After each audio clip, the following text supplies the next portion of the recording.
Hi மக்களே, எல்லாரும் எப்படி இருக்கீங்க? கண்டிப்பா நல்லா இருப்பீங்கன்னு நம்புறேன். இன்னைக்கு நம்ம என்ன தகவல் பத்தி பார்க்க போறோம்னா, புதிய பாம்பன் ரயில் பாலத்தில் கட்டுமான பணிகள் எல்லாம் முடிஞ்சு பல்வேறு ஆய்வுகள் மற்றும் சோதனைகள் நடந்துருச்சு. இறுதியா சிஆர்எஸ் அனுமதியும் வழங்கியிருக்காங்க. இந்த பாலத்துல எப்போ இருந்து ரயில் சேவை ஆரம்பிக்க இருக்காங்க என்பது குறித்த முழு தகவல்களையும் இந்த வீடியோல பார்க்கலாம் வாங்க. வெல்கம் பாப்பிமா. நம்ம சேனலுக்கு யாராவது புதுசா வந்திருந்தீங்கன்னா கண்டிப்பா சப்ஸ்கிரைப் பண்ணி பெல் ஐக்கானையும் பிரஸ் பண்ணிக்கோங்க. கிட்டத்தட்ட 2 ஆண்டுகளுக்கும் மேலாக நிறுத்தப்பட்ட பாம்பன் ரயில் பாலத்தில் ரயில் சேவையை துவங்க மத்திய சிவில் விமான போக்குவரத்து இயக்குநரகத்தின் கீழ் உள்ள ரயில்வே பாதுகாப்பு அமைச்சகம் இப்போ அனுமதி கொடுத்துருக்காங்க. நம்ம சேனல்லையும் லாஸ்ட் வீடியோவில் சிஆர்எஸ் இன்ஸ்பெக்ஷன், அடுத்த நாள் நடந்த அதிவேக ரயில் சோதனை ஓட்டம் பற்றிலாம் அப்டேட் கொடுத்துருக்கோம்.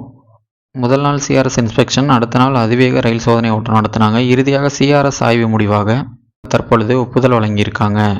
அதாவது மண்டபம் ராமேஸ்வரம் இடையே அமைச்சிருக்க புதிய செங்குத்து ரயில்வே பாலத்தின் வழியா ரயில் போக்குவரத்து துவங்கலான்னு பழைய பாலத்தில் ஏற்பட்டிருக்க சேதம் மற்றும் பழுதின் காரணமாக புதிய பாலம் கட்ட ஆரம்பிச்சாங்க.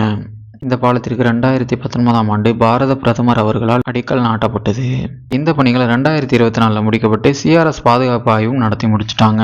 இந்த பாலத்தில் விரைவில், அதாவது டிசம்பர் மாதத்திலேயே ரயில் போக்குவரத்து துவங்கும்னு நம்ம எதிர்பார்க்கலாம்.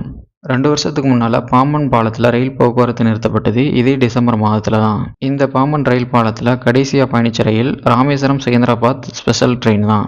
புதுசாக கட்டியிருக்க இந்த பாம்பன் பாலத்தில் ரயில் போக்குவரத்து துவங்க மத்திய சிவில் விமான இயக்குநரகத்தின் கீழ் உள்ள ரயில்வே பாதுகாப்பு அமைச்சகம் அனுமதி வழங்கியிருக்காங்க.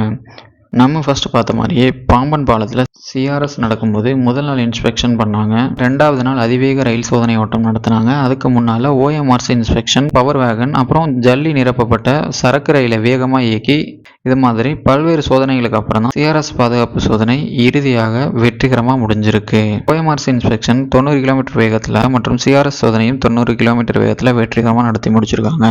ஆசிய கண்டத்திலேயே செங்குத்து ரயில் பாலங்கிறது எந்த நாட்டிலையுமே கிடையாது. முதல் முறையா நம்ம இந்தியாவில் தான் செங்குத்து பாலம் அமைக்கப்பட்டு வெற்றிகரமாக ரயில் சேவையும் ஆரம்பிக்க இருக்காங்க. இந்த பாலத்தில் பயணிகள் ரயில் சேவை துவங்கும் தேதி குறித்து ரயில்வே அமைச்சகத்திலிருந்து அறிவிப்பு வெளியிடுவாங்க. இந்த வரலாற்று சிறப்புமிக்க பாலத்தின் திறப்பு விழாவில் பாரத பிரதமர் பங்கேற்று திறந்து வைக்க இருக்காரு. பாம்பன் பாலத்தில் எலக்ட்ரிஃபிகேஷன் ஒர்க்லாம் முடிஞ்சிருச்சு. ஆனால் இப்போ எலக்ட்ரிக் லோகோ இந்த பாலத்தில் ரன் ஆகாதுன்னு தான் சதர்ன் ரயில்வே சொல்லியிருக்காங்க. ஏன் அப்படின்னா பாம்பன் பாலத்தில் மட்டும்தாங்க எலக்ட்ரிஃபிகேஷன் ஒர்க் ஃபுல்லாக முடிஞ்சிருக்கு.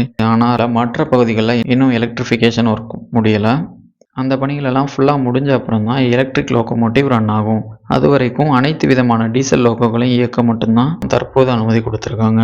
பழைய பாலம் மாதிரியே அதிவேகத்தில் காற்று வீசுச்சுன்னா எந்த புதிய பாலத்திலையும் ரயில் இயக்க அனுமதி கிடையாது. அதோட பாலத்தை இயக்கவும் அனுமதி கிடையாது. 2 வருஷத்துக்கு மேலே ராமேஸ்வரத்துக்கு ரயில் இயக்காததுனால இப்போ அங்கே புதுசாக ரயில்வே ஸ்டேஷன் கட்டி டெவலப்மெண்ட் ஒர்க்ஸும் நடந்துட்டுருக்கு. இதெல்லாம் முடிஞ்ச அப்புறம் ராமேஸ்வரம் வரைக்கும் கம்ப்ளீட் இன்ஸ்பெக்ஷன் பண்ண அப்புறம் தான் ரயில்கள் இயங்கும். இப்போ இருக்க புதிய பாலம் பழைய பாலத்தை விட கொஞ்சம் உயரமாக தாங்க இருக்கு. ஸோ அதில் டிராவல் பண்ணும்போது சேஃபாகவே இருங்க. இந்த புதிய பாலத்தை 297 தூண்களை கொண்டு அமைச்சிருக்காங்க. புதிய பாம்பன் ரயில் பாலத்தின் திறப்பு விழா தேதியானது ரயில்வே அமைச்சகம் சார்பாக மதுரை ரயில்வே கோட்டத்திலிருந்து அறிவிப்பாங்கன்னு எதிர்பார்க்கப்படுது. பாம்பன் பாலம் திறந்த பிறகு ராமேஸ்வரத்திலிருந்து நாட்டின் பல்வேறு பகுதிகளுக்கும் மற்றும் நாட்டின் பல்வேறு பகுதியில் இருந்து ராமேஸ்வரத்திற்கும் பயணிகளின் தேவைக்கேற்ப அதிக அளவிலான ரயில்கள் இயக்க இருக்காங்க. மேலும் ராமேஸ்வரத்திற்கு இயக்க இருக்கும் ரயில்கள் குறித்து ஏற்கனவே நம்ம சேனலில் வீடியோ போட்டிருக்கோம். பார்க்காதவங்க கண்டிப்பாக செக் பண்ணி பாருங்க. புதிய பாலத்தை பற்றி நம்ம பார்த்த எல்லா தகவல்களையும் தாண்டி சிஆர்எஸ் பாதுகாப்பு நடத்தின சிஆர்எஸ் கமிஷனர் என்னதான் புதிய பாலத்தில் ரயில்கள் இயக்க அனுமதி கொடுத்தனாலும் அவரோட அறிக்கையில் அதிருப்தி தாங்க தெரிவிச்சிருக்காரு. மேலும் இந்த புதிய பாலத்தில் 70 கிலோமீட்டர் ஸ்பீடில் தான் ரயில்களை இயக்க அனுமதிக்கப்பட்டுள்ளதுங்கிறதும் குறிப்பிடத்தக்கது. இந்த வீடியோ அவ்வளோதாங்க. வீடியோ பிடிச்சிருந்தா லைக், கமெண்ட் பண்ணி இந்த தகவல் மற்றவங்களும் தெரிஞ்சுக்க கண்டிப்பாக ஷேர் பண்ணுங்கள். தேங்க்ஸ் ஃபார் வாட்சிங்.